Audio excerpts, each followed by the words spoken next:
Assalamualaikum warahmatullahi wabarakatuh. Selamat datang Soli Soliha di podcast Asma Khadijah, yaitu sebuah channel khusus untuk mengisi keseharian seorang muslim dengan beragam ilmu din yang praktis. Meski praktis, tetapi diperoleh juga dengan dalil sahih pilihan, baik dari Al-Quran maupun hadis. Bahasan dalam setiap episode ini saya peroleh dari Dr. Rashid bin Hussein Al-Abdul Karim, seorang Associate Professor di jurusan Kurikulum dan Metode Pengajaran Fakultas Pendidikan King Saud University Riyadh, KSA.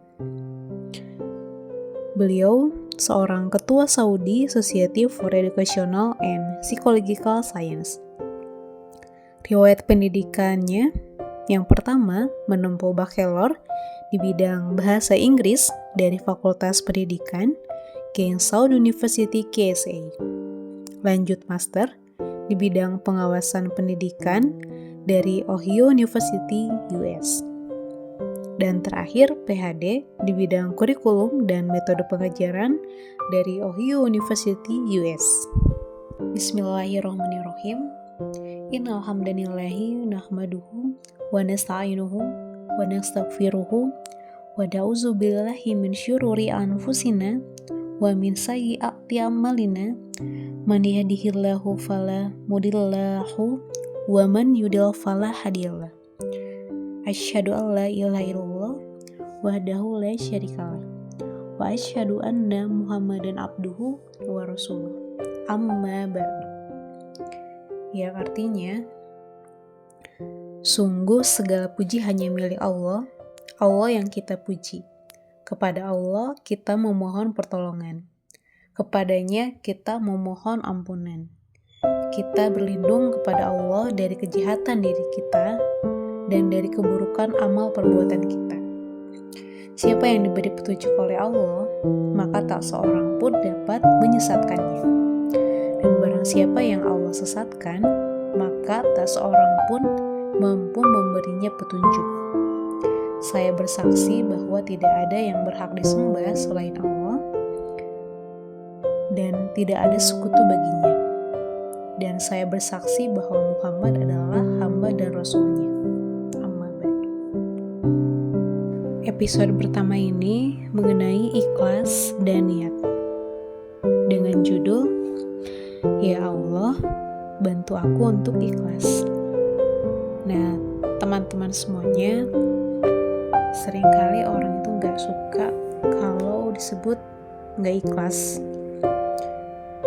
Gak suka disebut ria kalau amalannya itu disebut-sebut. Padahal sebenarnya orang itu tidak mau kalau direndahkan harga dirinya, tidak mau kalau dituduh. Tapi itu tidak masalah. Namun perlu kita tahu, jika kita menyebutkan amalan kita, pahala kebaikan kita itu jadi 0. Menyembunyikan amalan alangkah lebih baik ikhlas karena Allah yang perintahkan. Ikhlas karena Allah semata. Seringkali juga orang gak suka kalau disebut terlalu duniawi saat dia rajin bekerja. Padahal sebenarnya orang itu tidak ingin dipandang lemah dalam sisi materi maupun ekonomi. Tidak ingin disebut masih bergantung pada keluarganya. Sehingga membuat dia mengerahkan kemampuannya itu dalam pekerjaannya. Jadi ini juga gak masalah. Tetapi alangkah baiknya di sela-sela pekerjaan meluangkan waktu untuk ibadah. Minimal sholat yang 5 waktu itu dijaga tepat waktu. Berjamaah lebih bagus untuk ikhwan. Untuk akhwat enggak wajib. Nah, jangan sampai kita itu menjadi orang yang rugi. Allah kasih semuanya dengan sempurna apa yang kita mau di dunia ini. Di akhirat kita nggak dapat apa-apa. Seperti dalam Quran Surat Hud ayat 15-16. Man kana yuridul hayatud dunya wa zinataha nuwaffi ilaihim a'malahum fiha wa hum fiha la yubkhasun. Ulaika ladzina laisa lahum fil akhirati ilan nar wa habitat ma sana'u fiha wa batatilum ma kanu ya'malun. Yang artinya, barang siapa yang menghendaki kehidupan dunia dan perhiasannya, pasti kami berikan balasan penuh atas pekerjaan mereka di dunia dengan sempurna dan tidak akan dirugikan. Itulah orang-orang yang tidak memperoleh sesuatu di akhirat kecuali neraka, dan sia-sialah di sana apa yang telah mereka usahakan di dunia, dan terhapuslah apa yang mereka kerjakan. Seringkali juga orang itu merasa dalam hati ketika beramal ingin disebut pemberani ya, tetapi orang itu pasti nggak suka kalau dituduh seperti itu.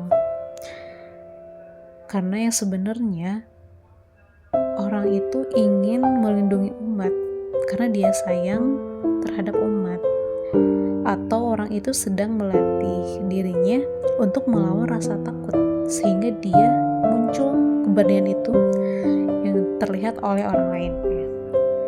Tapi kalau kita bohong, kita bisa jadi orang yang pertama yang diseret ke dalam neraka, meskipun kita telah disebut pemberani yang mati syahid. Nauzubillah min dzalik. Ada juga yang gak suka kalau disebut pamer, karena punya status sebagai qori, punya status sebagai pengajar Quran, dibilang so suci. Padahal kan yang sebenarnya mereka itu orang yang sedang menjaga firman Allah di luar kepala agar tidak tergerus oleh budaya barat gitu. Ya. Dan mencoba mengenalkan kepada anak sejak usia dini agar bisa mengenal Allah. Namun Allah juga Maha tahu siapa yang berbohong. Allah akan seret ke dalam neraka. Ada banyak juga ikhwan dan akhwat yang gak suka kalau disebut hijrahnya itu karena ingin dilihat lawan jenis. Ya. Kita pasti kesal kalau misalnya kita melakukan sesuatu karena dia gitu. Ya, tapi kan padahal yang sebenarnya bukan karena itu. Tetapi kita sebetulnya butuh support lebih agar rangsangan hijrah itu lebih cepat, lebih semangat. Karena kalau ke dalam hati itu beda ya. Cie. Ya namanya juga manusia ya. Kalau sendiri terus kan bisa tumbang. Ya wajar. Hati yang terasa dingin itu dan sepi tanpa cinta itu memang gak bisa berbuat apa-apa ya. Tetapi alangkah lebih baiknya mencari support itu dari hal yang lain. Misalnya dari komunitas yang kegiatannya kita sukai, atau dengan berolahraga, melakukan hobi ya. Cinta itu bisa ditumbuhkan dari hal-hal kecil tersebut, seperti itu. Nah teman-teman, lalu ada juga orang yang diberi rezeki lebih oleh Allah, tahu ya, orang yang berkecukupan, orang yang bisa dibilang bukan orang yang miskin, orang yang berada ya. Mereka pasti selalu menjadi donatur ya. Donatur dari sekolah muslim, donatur dari sebuah yayasan gitu. Kalau dituduh ingin disebut dermawan, pasti mereka pun gak suka ya. Ataupun salah satu dari kalian adalah donatur dan kalian gak suka disebut kalau kalian ingin dipandang sebagai dermawan, iya kan? Padahal kan yang sebenarnya orang itu peduli dengan perkembangan sumber daya manusia, terutama muslim. Ya dia sedang memperjuangkan untuk membentuk bibit yang unggul. Ya tetapi sekali lagi, kalau orang itu bohong, terbesit rasa bangga, rasa ingin disebut dermawan, ya hati-hati juga. Di akhirat Allah langsung sempar ke dalam neraka, ya. Hati-hati ya. Di akhirat Allah langsung lempar ke neraka. Ya, memang apa yang dikatakan orang lain kebanyakan membuat kita tidak nyaman, bikin kita kesal gitu. Tapi solusinya pertama tahan aja, abaikan aja.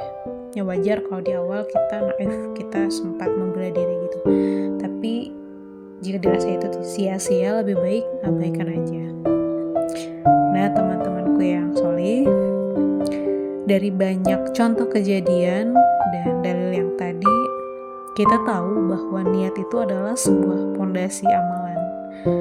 Amalan kita itu akan diterima oleh Allah jika niat kita hanya untuk Allah, dan amalan itu sesuai dengan tuntunan, dan akan tertolak kalau dilakukan bukan karena Allah, menyekutukan Allah dengan yang lain.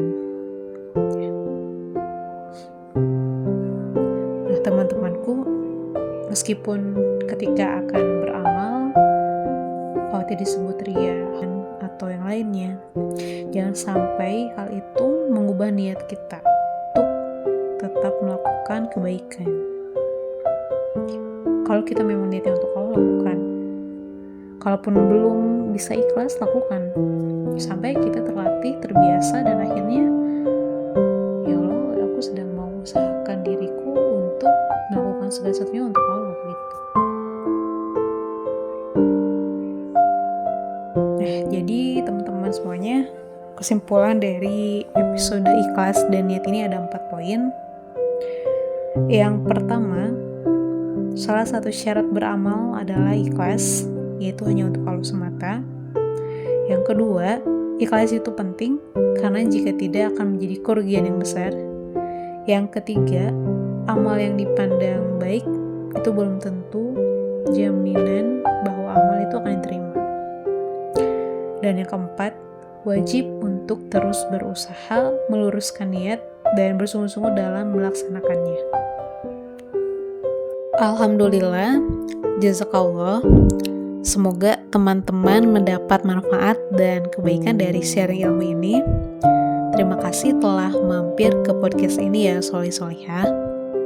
Semua yang baik dan sempurna datangnya dari Allah Subhanahu wa Ta'ala. Dan jika ada kesalahan, itu datang dari saya pribadi. Semoga dengan cahaya ilmunya ini menjadi pelepas dahaga bagi hati yang haus akan ilmu. Akhirul kalam, wassalamualaikum warahmatullahi wabarakatuh.